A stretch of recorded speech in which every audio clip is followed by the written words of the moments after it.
moment of silence or prayer, whichever is your choice.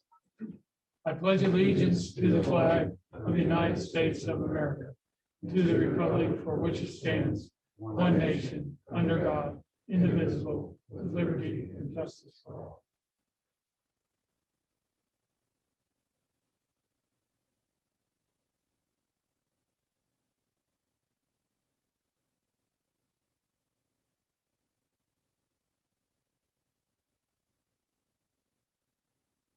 Thank you.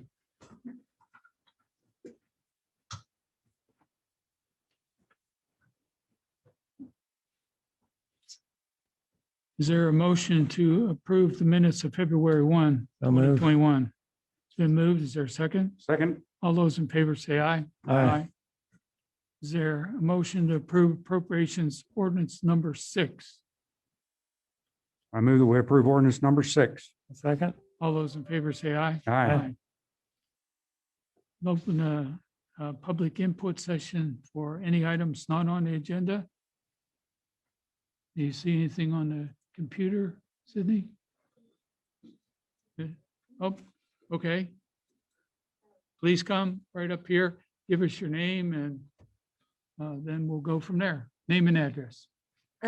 Elizabeth Hopp. We're located at 116 North Augustus. We're just here to introduce ourselves. I'm Elizabeth Hopp. I work for Earls Engineering, and we have just moved our entire staff from Salina to McPherson, and we just wanted to introduce ourselves. We have about 12 people in the office full-time there now. Well, just be aware that we're a full civil engineering firm, and we have offices in Liberal and Pittsburgh also now, but we are glad to be in McPherson and, Yeah. and, glad to be part of the community. Good. And this is out west of West Kansas up. Yes. It's, Right. Yep. Okay. I know where you're at. I know where to look for you. Thank you. All right. Thank you. Thanks for coming in on this wonderful sunny day. It's a hardy firm if they come out today. Yes, that's right. Hey, thank you. I'm sorry I was too quick on the trigger there. Is there any public input from the bench? I don't have anything. I don't have anything. Okay, the only thing I have is Mike Wagner again is putting up the piece of comparable counties in Kansas to us all at one time instead of just putting up the McPherson one. And so we may get there. But you will see that we're starting to see in Kansas some green, some orange, some reds. I'm going to have to ask Harvey County why they're green. They have zeros for a number of days. Does that mean that you just don't report? I think that's probably right. But it may be a glitch in reporting. But anyway, you can see the orange is starting, the yellow is starting. With us, we had a yellow. We've had 4 orange days. We're happen to be back in red right now again. But I think what we're seeing, if you look, and I'm not going to put up the national map, but right in the center of the country, we're starting to turn, and the peak of the pandemic is moving forward. And you can see from the health department releases on Tuesday and Thursday that our numbers are not anywhere near what they were before. So with that, I think you put that up, but put your cursor on just north of the green there, right there, and click, see if can. Oh, okay. Anyway, if we did that right now, we just moved back into red this weekend again, but we're making progress, and we appreciate all the work that's happening. I would remind everybody that you can still get a free check at the fire department. Call, make an appointment. We were more than happy. It's all part of the Wichita State University Microlab. And we can get back to you with most of the time within a day, sometimes just the second day. But if you have any questions or you've got cold symptoms and you're not sure whether you got a cold or COVID, we're more than happy. And those tests are free. So you don't have to worry about spending any money for it. There's no administrative charge either. So with that, we'll I'll declare the public input session closed. Maybe. Lost it. Okay. The next piece is approval of the agenda. There's a motion to approve the agenda as distributed. I'll make the motion to approve the agenda as stated. I second. All those in favor say aye. Aye. PU, I'll call on Tim Meyer. That's my deal. Morning, Mayor, Morning. Commissioners. Morning. Just give you an update on a couple of our projects on the Mohawk substation. We have been drilling, we had 9 dead end structures, which are large steel structures, self-supporting. And so we had to drill, put in 9 of the foundations. We've had a contractor, Aldridge, here. They got done last week. I think the biggest pour was about 80 yards, 8 foot in diameter and 40 feet deep. So, and that was up at Mohawk and Maxwell Street. So, but things went well. Things were going really well, and then it kind of got wet, but they were still able to get everything complete. So just report on that. And then also due to the wetter conditions, we had been doing work on the overhead to underground conversion in the Eastmore area. Once it gets wet, we don't want to get in people's backyard, but we kind of switched and started working on some street lights up in the Dover Ranch Road area, where we're going to convert some of those older aluminum poles where we don't have bond wires, convert those to LED lights. And so I think they've been up there doing some directional drilling. And so we'll probably kind of work back and forth, kind of depending upon weather conditions. Hopefully we can leave the yards up there where we're working on the street lights in a condition that really doesn't bother anybody. I think the only inconvenience is you call in locates and you leave all those flags out there. Luckily, this time of year, nobody's mowing, so it's not too big a deal, but just make you aware that we are kind of moving on to another phase of streetlights as well. The other thing I wanted to cover is just our operational report for 2020. If you look at kilowatt hour sales, they were up 4.23%. Again, a fair amount of that's due to a major turnaround that happened in 2019. So we saw a reduction there, but overall sales were up. From a cost perspective on purchase power, our all-in cost was 4.1 cents per kilowatt hour, which was actually down 5.67%. So we saw an overall reduction. The energy cost went from 2.55 cents to 2.44 cents. So again, it was down 4.38%. Our capacity charge dropped 13%. And a lot of that was due to our wind contracts. With our wind contracts, we get capacity credit that comes with it, with the energy. And so that we've seen a significant savings there. And that gets directly passed on to the customer. So, and then transmission charge was down 2.93%. On the generation side, we generated less, about 23% less. And again, for us, you know, we don't run that often. We put 40 to 50 starts on the machines. I didn't catch the hours, but still, we run a few hundred hours a year at most. So, but we did see a slight reduction there. If you look at the individual sales components on residential makes up 6.3% of our electric sales, and it was down 9%. Commercial's 8.5% of our sales, down 6.8%. And then industrial, 77% of our sales go to industry.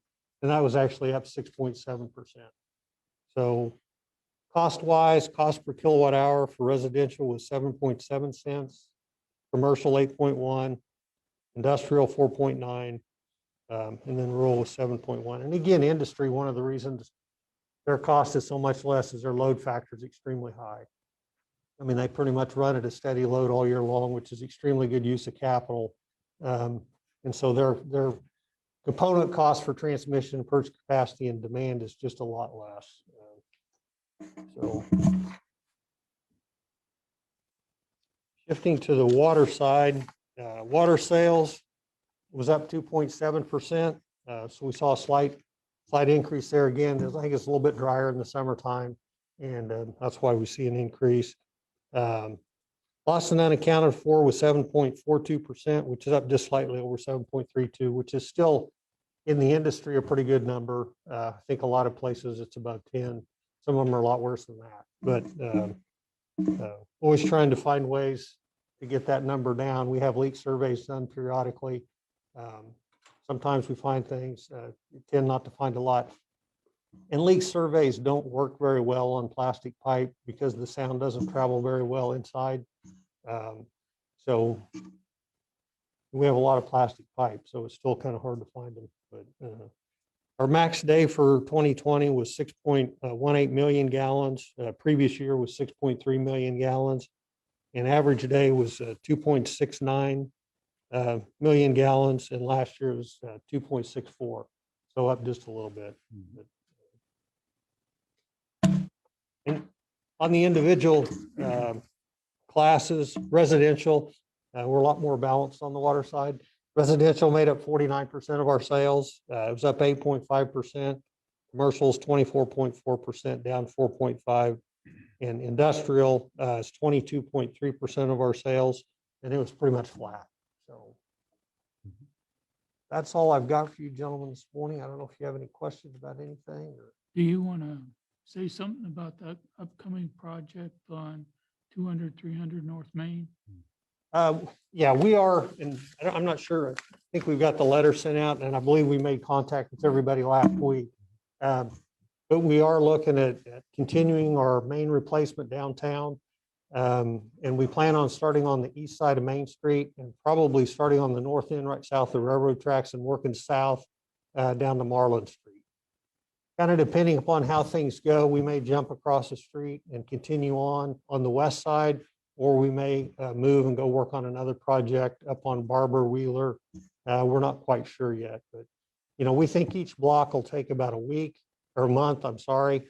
And we will have to close Euclid Street for a period of time, but it won't have to be closed the whole time. But hopefully we'll spend kind of a week or a month in the 300 block and then move down to the 200 block. So You just have those 2 blocks left, Tim?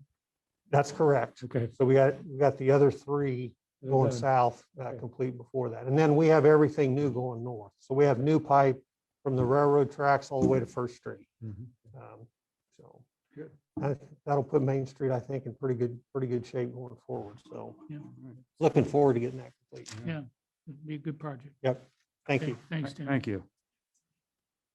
Okay, I'll call on Ryan Rank, Building Inspection Report. Morning. Morning, Morning. Ryan. So I have your monthly building inspection report for the month of January of 2021. Money at the light. Nick?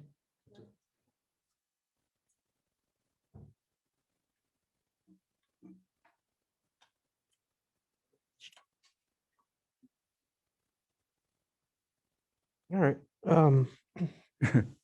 Can't read, can you? No, it's kind of good. That's all right. I got it. There you go. Okay. Okay, residential units, which are new construction, are up 300% for the year as compared to this time in 2020. Residential additions and remodels are down 50%. Residential other, which is general maintenance, water heaters, roofing permits, are down 24%. Commercial new are down 100%. Commercial remodels and additions are down 50%. And the total of all permits are down 26%.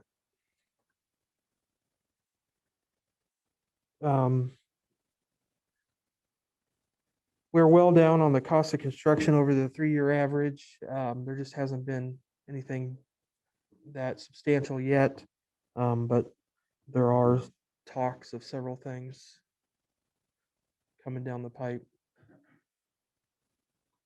We issued 26 permits this year so far as compared to 35 this time in 2020.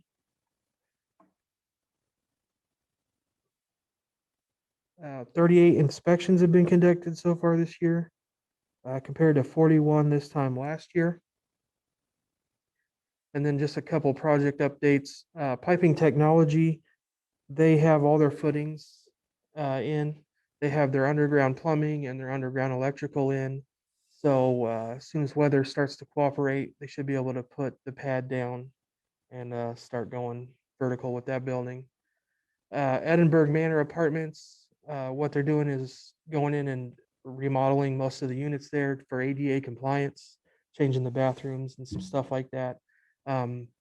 Work continues to move along there at a decent pace. John Manville, they haven't really done much. They're still kind of gathering people together. The weather obviously isn't going to make things much easier, but I've been hearing a lot from subcontractors, so I think they're starting to ramp up as soon as they can.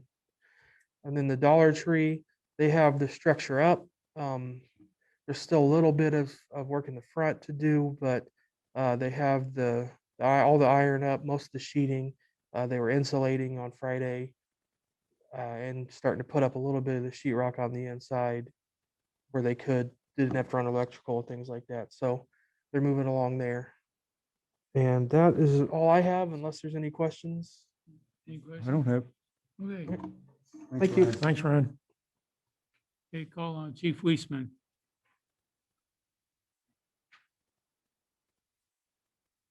Morning. Morning. Morning. I have two items for you this morning.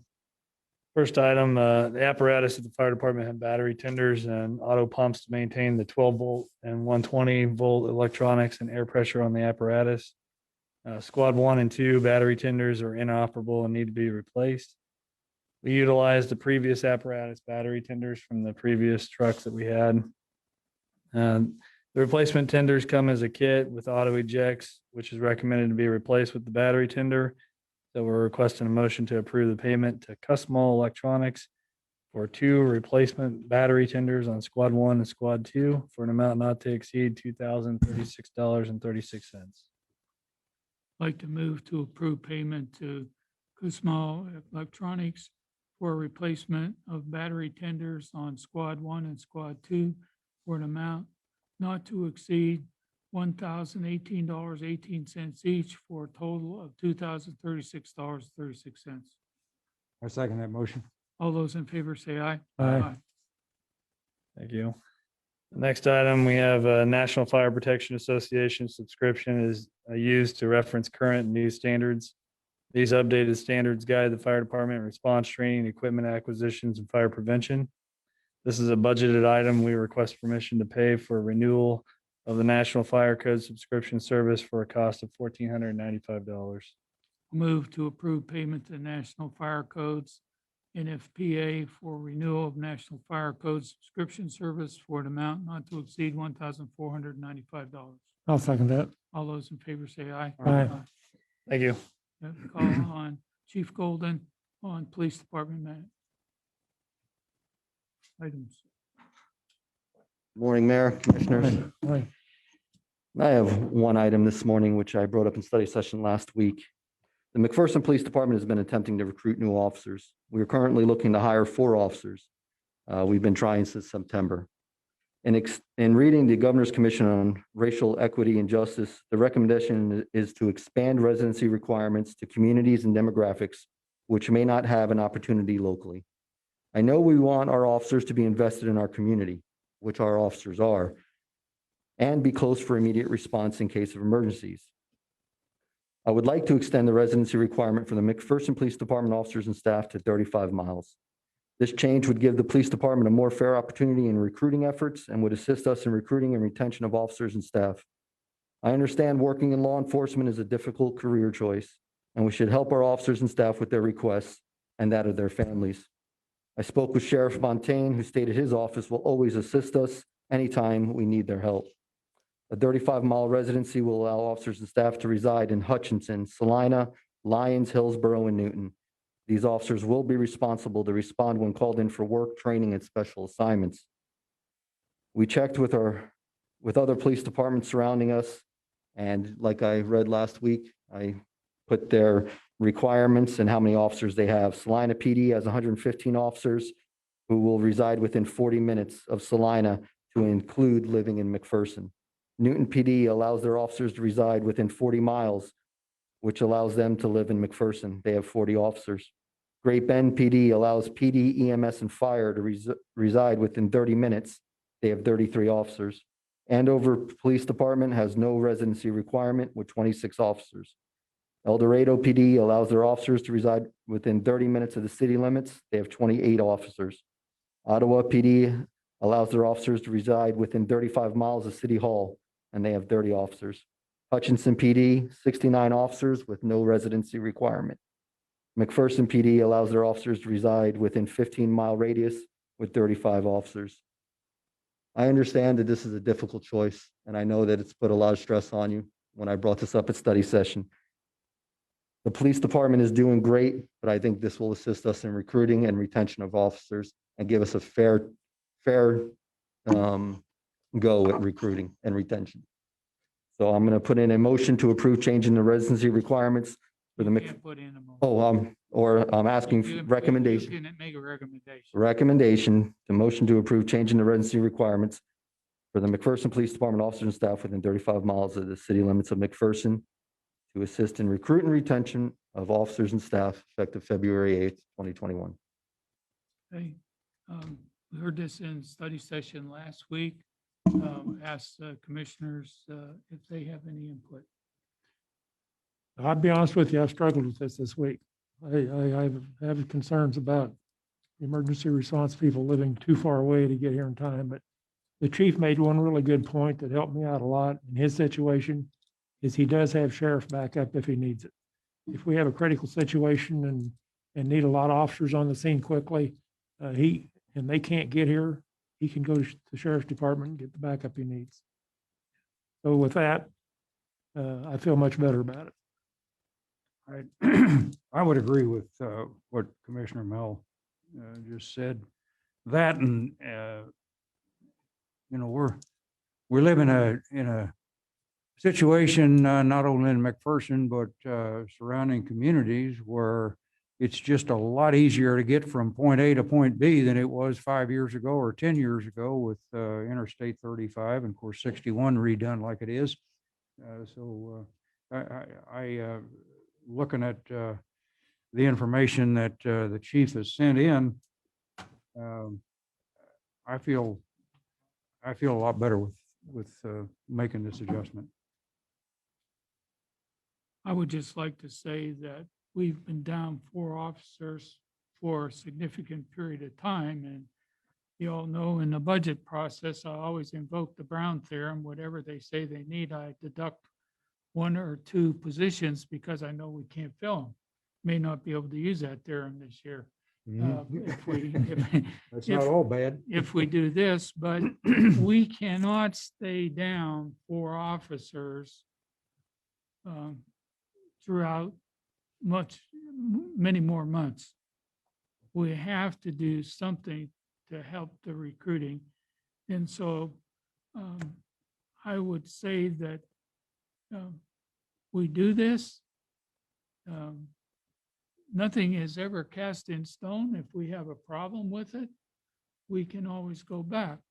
My feeling right now is that the police department is the only department where we're having a recruiting problem.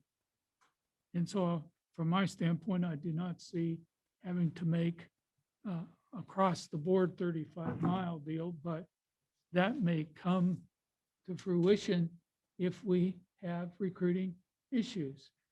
Our biggest problem in McPherson is that we have darn good jobs.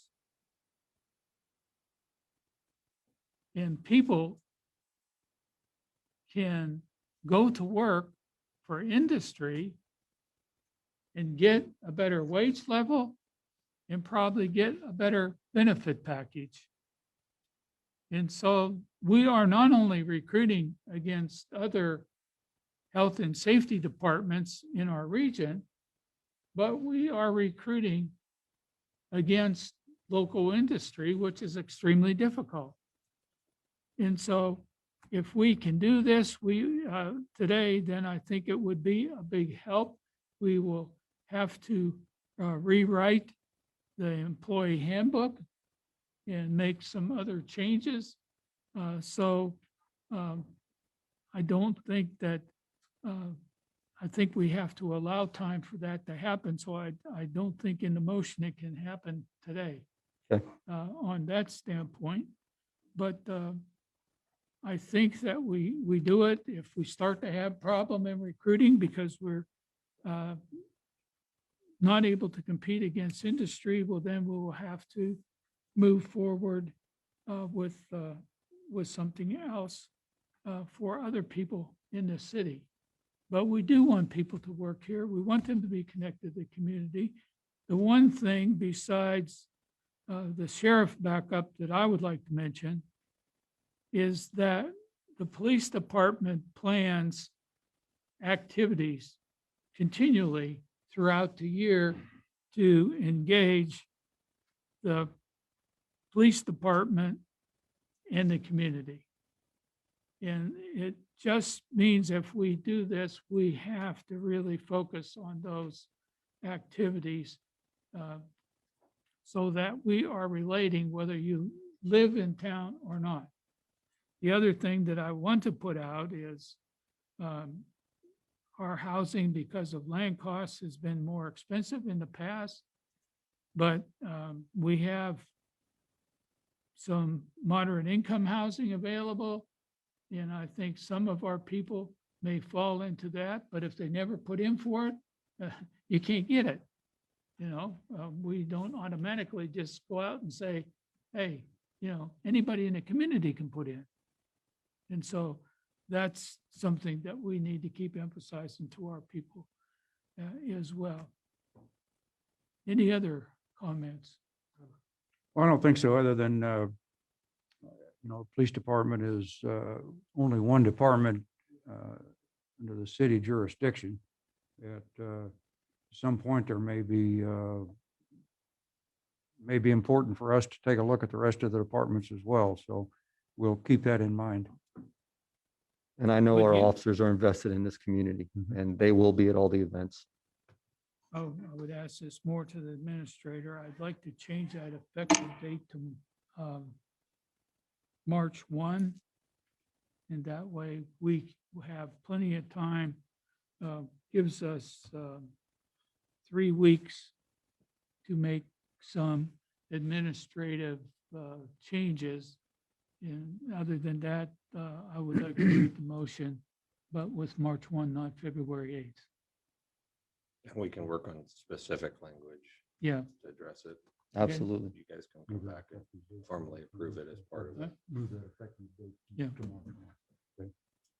Okay, I'd like to move to approve changing the residency requirements of First and Police Department officers and staff to within 35 miles of the city limits. McPherson to assist in the recruitment and retention of officers and staff effective March 1, 2021. I second that motion. Any further discussion? All those in favor say aye. Aye. Thank you. Thanks, sir. Call on Jeff Woodward. No, I'll call on Wayne Burns. Come on, you're already up. If you get down, you won't get up 2 times. Sorry. Morning. Morning. Morning. I have several items. The first one is approval of the water park, splash pad and lazy river repairs. Staff is requesting commission to accept the quote from Torrey Brothers of Wamego, Kansas for the surface repair, preparation and painting of the splash pad and lazy river at the water park for an amount not to exceed $62,350. And I will make the motion to accept the quote from Torrey Brothers of Wamego, Kansas for the surface repair, preparation and painting of the splash pad and the lazy river at the water park for an amount not to exceed $62,350. I second that motion. I'll ask Janetta if she wants to make any comments. We discussed last week. This would be a CIP project. Janetta, do you have anything? No, it will come out of the water fund as we discussed last week. So Okay. Okay. Waterfront. nothing to add. Okay. All those in favor say aye. Aye. Aye. The second one is approved roofing repairs at Lakeside Cabin. Staff is requesting you accept the Mid-Kansas Construction quote to repair and replace the roof of the lakeside cabin for an amount not to exceed $12,154.19. And I'd make the motion to accept the Mid-Kansas Construction LLC quote to repair and replace the roof of the lakeside cabin for an amount not to exceed $12,154.19. Second. I'll ask the question of, this is coming out of budget? Yes. Yes, 245. Okay. All those in favor say aye. Aye.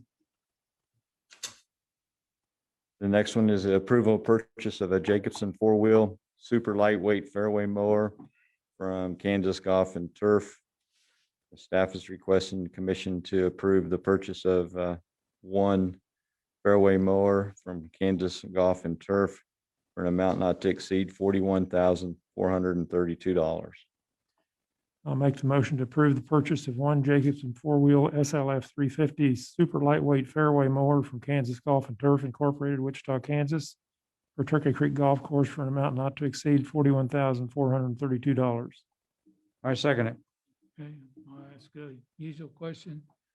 This is going to be able to come out of golf course funds This will be transferred from golf course funds to the equipment fund, and equipment fund. and an equipment fund will pay for it. Okay, Am I right, Janetta? Hello. go ahead, Janetta. Sorry, my phone was ringing. Yes, and that is based off of the fact that at the end of 2020, the golf course fund had over $100,000. That was due to the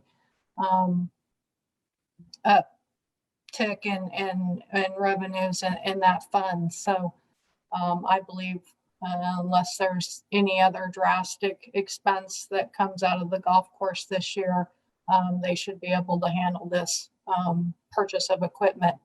And I added the motion of the transfer as well. Okay, So we'll make that motion to transfer funds. yeah, make the motion to transfer fund and then we'll do the Okay. other motion. I'll make the motion to approve the transfer of $41,432 from the golf course fund to the equipment fund to cover the purchase of the Jacobson four-wheel SLF 350 super lightweight fairway mower. I second that motion. All those in favor say aye. Aye.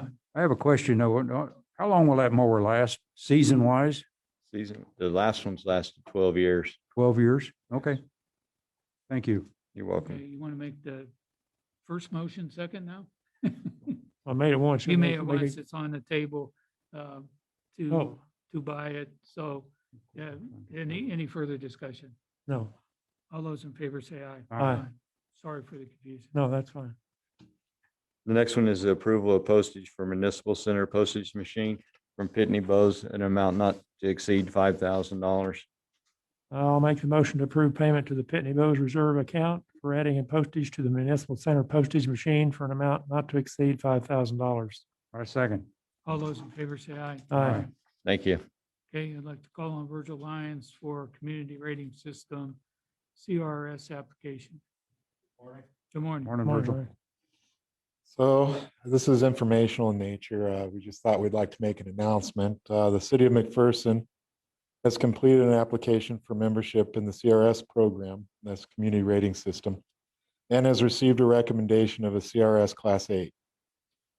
So the CRS is a voluntary incentive program that recognizes and encourages community floodplain management practices that exceed the minimum requirements of the National Flood Insurance Program.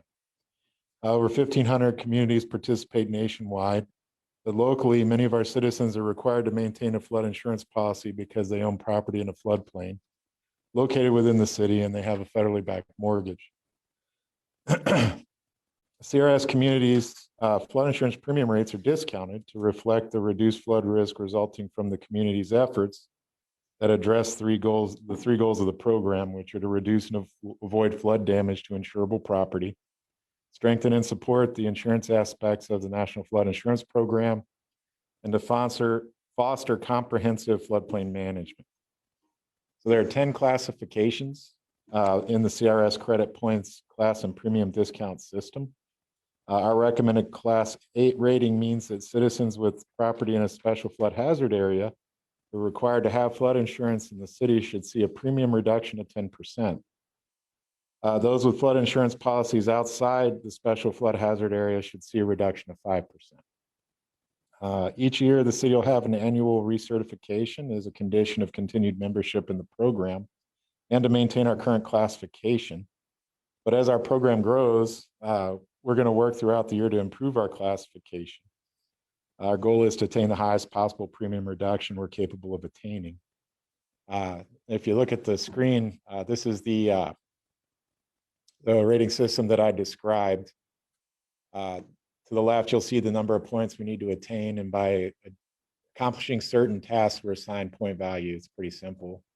And then you'll see the class rating right next to that, moving to the right, and going to further right. You know, if you have an insurance policy right now in a floodplain, the more points we get, the bigger reduction in insurance you get, all the way up to as much as 45%, which I'm going to say is difficult to attain, you know, especially for a smaller municipality like ours. But we're already in the glide path to achieve a higher discount, potentially as early as October of 2022.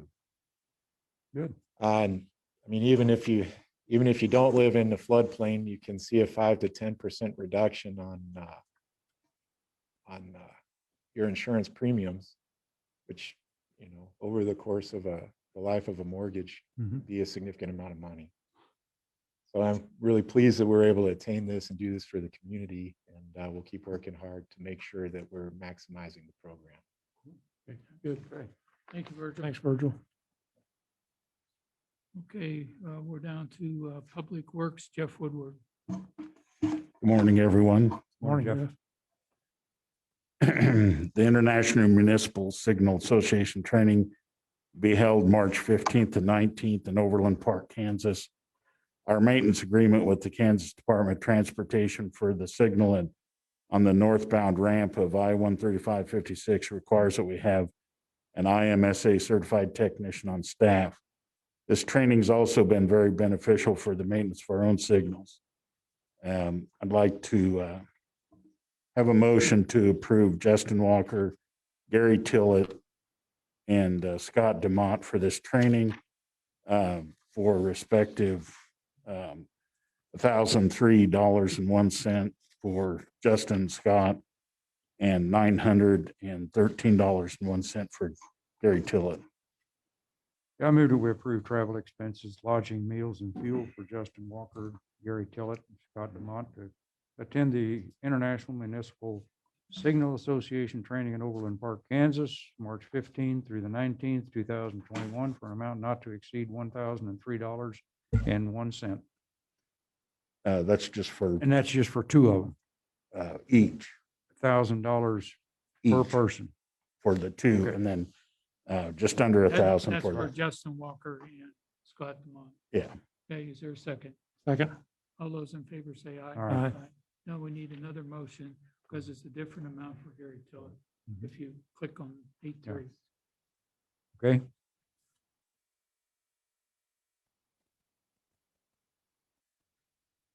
I'll make a motion to approve the travel expense, lodging, and meals for Gary Tillett to attend International Municipal Signal Association training in Overland Park, 15th through the 19th, for a cost not to exceed $913.01.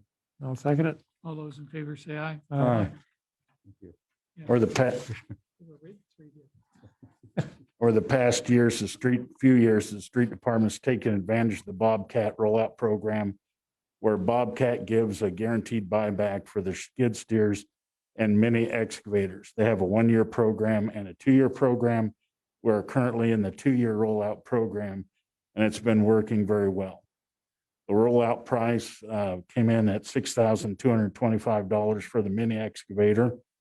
We purchased it in the mini excavator in 2019. Bobcat predicted at that time the 2021 price would be $85.50 to trade it. So it is down from that. Over the 2-year period, this equates to $356.25 per month. And just to compare it with, to lease this same machine would be $600 per month. Good. I move that we approve a rollout for the street department Bobcat E42 Mini X through Bobcat of Salina Incorporated for a cost not to exceed $6,225. I'll second it. All those in favor say aye. Aye. Next, again, out of the street department, we received a resignation letter from Chris Boggs, operator in training at the street department. His last day will be February 12th, and we'd like to start the hiring process for his replacement. I move that we accept resignation of Chris Boggs, operator in training, street department, effective February 12, 2021, and permission to start the hiring process for an operator in training. I'll second. All those in favor say aye. Aye. We were already in the process of filling a position at the street department. We advertised for the position of operator in training, interviewed qualified applicants, and we actually have two to select, one for the resignation we just read and one for a previous resignation. The first one I'd like to was selected was Chad Thompson. He comes to us with local communications experience. We'll feel he'll be a good fit for this position. If approved, his start date will be February 22nd. I move that we approve making a conditional job offer to Chad Thompson for the position of operator in training for the street department, pending successful background check and drug screen, effective February 12, 2021. Second. All those in favor say aye. Aye. The second selected was Eric Wall for this position. He comes to us with a variety of experience. We feel he'll be a good fit for this position. If approved, his start date would be February 22nd. I move that we approve making a conditional job offer to Eric Wall for the position of operator in training for street department, pending successful background check, drug screen, effective February 22, 2021. Second. All those in favor say aye. Aye. Next is out of the wastewater treatment facility. We've had repeated complaints about a community sewer along Earl Street between Grimes and Elm. During this investigation, it was found that a section of main was egg-shaped and near collapse. The sewer's been placed in the 1930s without an easement. We've now obtained the required easements and are ready to proceed with the repairs. We'll hire Stevens Contractors, Salina, Kansas, to complete the sanitary sewer work. I move that we approve payment for sewer main repairs along Earl Street between Grimes and Elm Street to Stevens Contractors for the amount not to exceed $13,175. Monroe Fencing for an amount not to exceed $2,300. Garber Survey for an amount not to exceed $2,000. Dryer Irrigation for an amount not to exceed $1,000, and miscellaneous charges and seeding erosion control by the street department for an amount not to exceed $1,000, for a total amount of $19,475. I'll second it. All those in favor say aye. Aye. Finally, I'd like to give you an update on the single active construction project we have ongoing at this time. Work continued on the sewer main extension for the new PEM facility on Northview Road. Work was slowed this past week due to many conditions. The project is approximately 60% complete. This project still should be completed by the end of this week. And again, a reminder that traffic on Northview Road will not be affected. That's all I had, unless there are any questions. Thank you. Okay, calling Nick Gregory for administrative report. And I'm going to defer to Janetta to present the approval of the title search invoice. Good morning, Commission. Morning. As I indicated in the study session last week, there were several errors that were discovered during the calculation process of the special assessments for the Barnstormers paving and storm, Premier Paving and Storm, and the Barnstormers pipe extension projects that were financed by the GeoBond 140 series from 2019. Kansas statute requires that the correction of the special assessments to the upcoming tax roll to follow the original process of setting and establishing those assessments. This process requires identification of the property owner of every lot involved in these projects. And so to do so, we had to hire Kansas Secured Title. The cost is $18,000 and the invoice is attached, which details each and every lot and the owner that was identified. I suggest that we pay this out of the CIP fund, as that was the funding source for the original project. We will also be having a cost from Gilmore Bell to help us with the required resolution and ordinance to revise the special assessments for those projects. I don't have an amount yet. We're just starting the process. In fact, this afternoon, we're having our call with them to get that ball rolling. So I recommend the motion that's included in your packet. I'll move to approve the payment of $18,000 out of CIP fund, the Kansas Secured Title for the searches required to complete the revision of the special assessments for Barnstormers Paving and Storm, Premier Paving and Storm, and Barnstormers Pipe Extension Projects financed by Go Bond Series 140 from 2019. I second that motion. All those in favor say aye. Aye. Thank you, Janetta. Next item, Special Drug and Alcohol Advisory Board met last week on Thursday, February 4th. To hear proposals from the various requesting organizations for funding for 2021, 2022.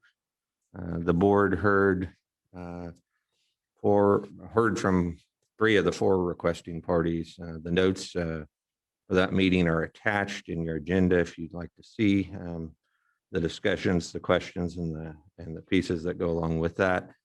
The Special Drug and Alcohol Advisory Board made 4 recommendations for funding. The first being DARE. They also do ADIS training as well. This covers wages, supplies, training, and wages for the ADIS. And that recommendation was for $11,410.69, which follows the request also made from DARE. Central Kansas Foundation, CKF, for outpatient services requested $25,000. The board did recommend that they fund them at a level of $25,000. A mega project for drug and alcohol addiction counseling salaries requested $7,500. They recommended to go ahead and fund that fully. And then finally, Prairie View Drug and Alcohol Outpatient Services had a request of $1,030, and they recommended funding that fully as well. So the total amount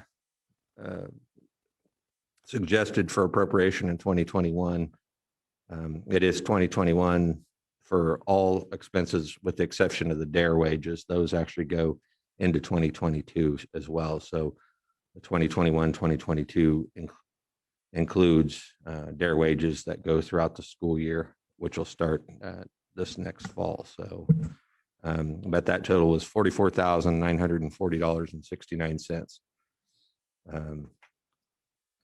We suspect, based upon some of our alcohol receipts we received, that could be a little bit more than what we've what we'll likely bring in. The state has put out an estimate of, I think, 47,000. We think it'll probably be less than that. It was less this last year, but we do have a fairly healthy reserve in that account. It's around $150,000. So at this point, I think, at least for this year, we think that will be workable. And we do budget the full 150,000. So it is possible to go ahead and spend that total amount out of there. So if you have any questions, I'd be glad to answer those. But the full recommendation from the board is attached, as well as some of the financials that you can look at as well. I move that we adopt amend the Special Drug and Alcohol Advisory Board recommendation for building or for funding for 2021, 2022 as follows. DARE AIDS supplies, wages and training, $11,410.69, including reimbursement from DARE related wages expenses in 21 and 22.